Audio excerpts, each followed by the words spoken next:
Hey everybody, TacticAngel back with another non-ship related video, unless you want to count this spaceship, in which case, TacticAngel coming back to you from the Super Earth Super Destroyer, Hammer of Truth, to talk to you about Helldivers II.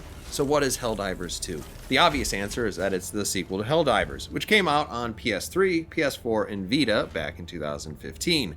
That was a top-down extravaganza of violence with hordes of monsters coming to attack your team of up to 4 elite troopers called Helldivers. It was a fun game, remembered fondly by people who either didn't take it all that seriously, in which case teammates were arguably as dangerous as the actual enemies coming to attack you, but one that provided a more legitimate challenge for people who did want to take it seriously.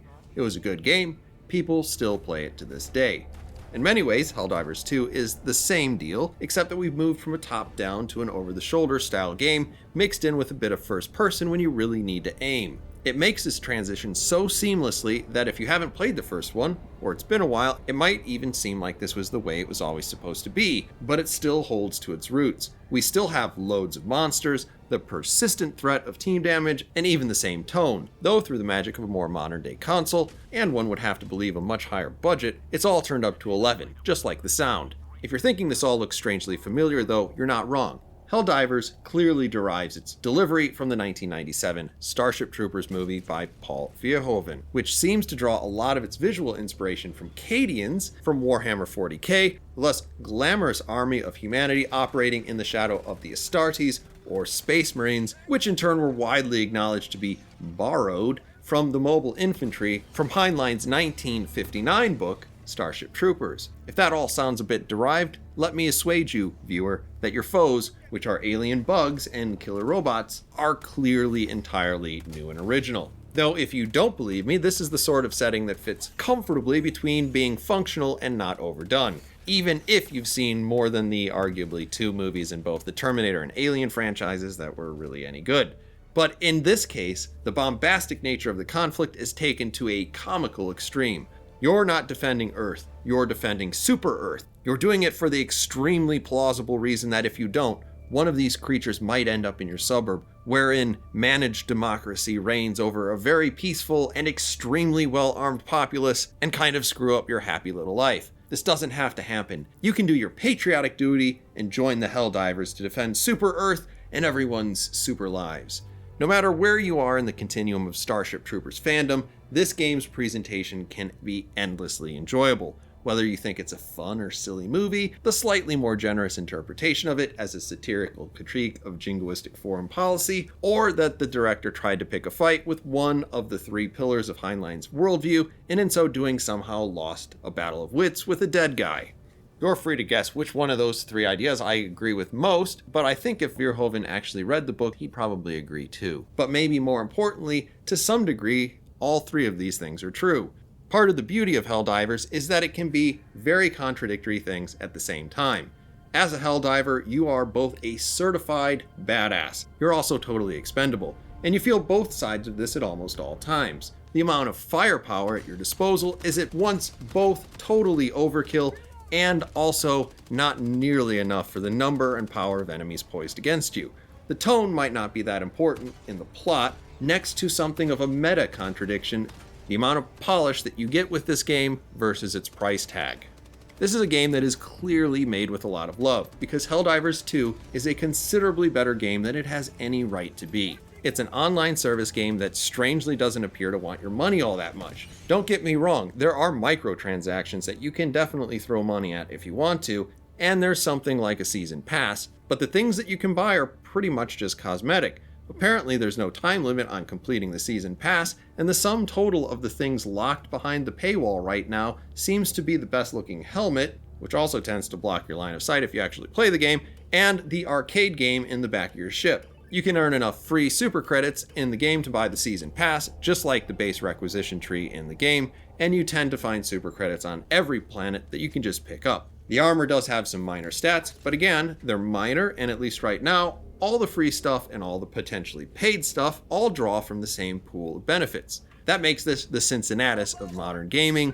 The less you appear to want to take my money, the more that I naturally want to give it to you. And that's in service of a game with a ridiculous number of things that I totally love. Let me list them for you. First, this game is pretty. It's not the sort of top-of-the-line graphics that will melt your GPU straight through the floorboards, but it's a quite good-looking game. If you disagree with that, there are tons of options even on the console version of this game, including fidelity, bloom, blur, UI transparency, and so on. There's great touchpad integration used to control your map view. You even have some integrated subtle immersion going on here, at least in the controller. Because when you're running for your life and desperately trying to call in some support, you're going to need to press forward on your left stick, hold L1, and bang away at the D-pad. What you'll probably have to do is reach across your controller with your other hand to type in the Konami code or whatever. It's subtly brilliant, because your guy is going to have to reach across his body in order to pound in the stratagem on his opposite wrist. This is the kind of detail maybe you won't notice while playing the game. You are running for your life after all, but your brain did. There are so many little details that I like this dual reticle. The point at the center of the screen is where you're actually trying to aim, and the circle is where your barrel is actually pointed. But things like recoil, moving, turning, and being hit will cause the circle to bounce around. This is the kind of thing you don't expect in a casual shooter. And to put it plainly, it's the kind of thing that you appreciate if you've ever shot a firearm. Because having a difference between where you want to aim and where your barrel is actually pointed is often called a miss.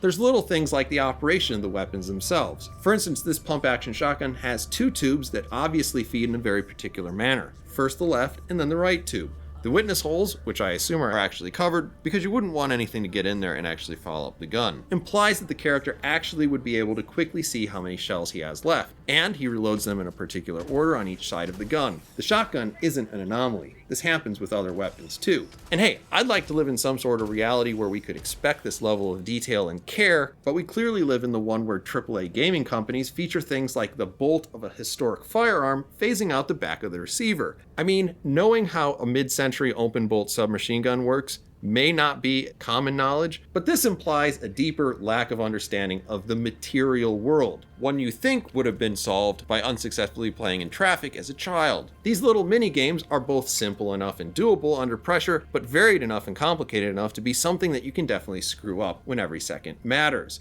Slow is smooth, smooth is fast. Call for extraction. This is a pipe mini game. I need 100%. A mini nuke sure sounds fun.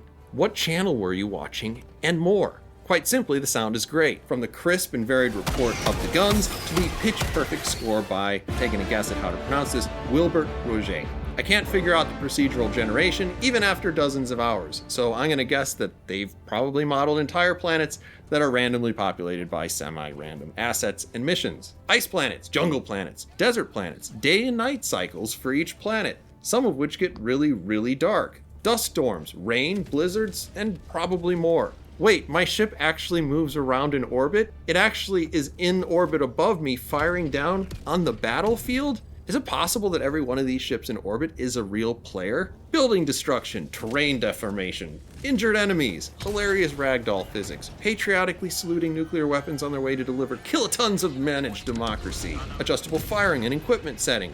After a few hours of playing this, I found myself surprised that I was still being surprised. Surprised that there were even things to be surprised about, but also being surprised that after being surprised so often that I could still be surprised. This game is $40. My list of complaints so far is sometimes you get stuck on something. Not uncommon in a game with destructible terrain or procedural generation, let alone both, and almost all of which is solved by simply using the dive feature. And I kinda wish there were armor shaders. Am I the only person who's played Fashion Souls? Probably the only real problem right now is the game's on and off server issues. More on that later.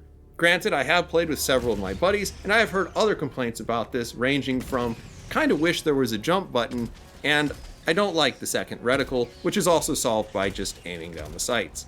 I've already gotten my money's worth out of this game, and I'm nowhere near done with it. There are 9 difficulty levels, and I've made it up to 5. If you want to get all the way to Suicide Mission, Impossible, or Helldiver difficulty, there's definitely a grind, but if that's not for you, the lower difficulties are both eminently doable and still fun. No one is really gonna mind, it's a player versus environment sort of game, and you can still contribute to the community goals. Yes, community goals, they change weekly and apparently led by the community and game masters. For those who want more than just bugs and robots, the original Helldivers included a third race, eventually called the Illuminate, vehicles, and years of updates. In short, I'm throwing in with the rest of the internet, Helldivers is the real deal, and at a discount price. And it's no wonder to me that this is more popular than both God of War and Pal World by certain metrics.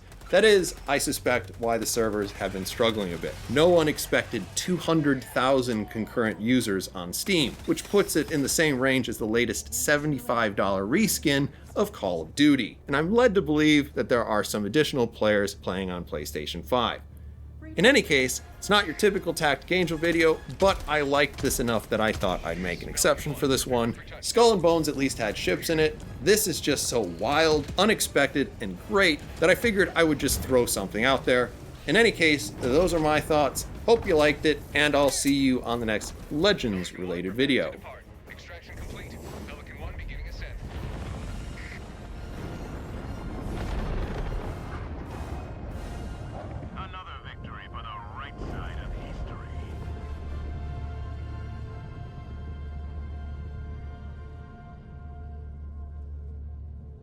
PlayStation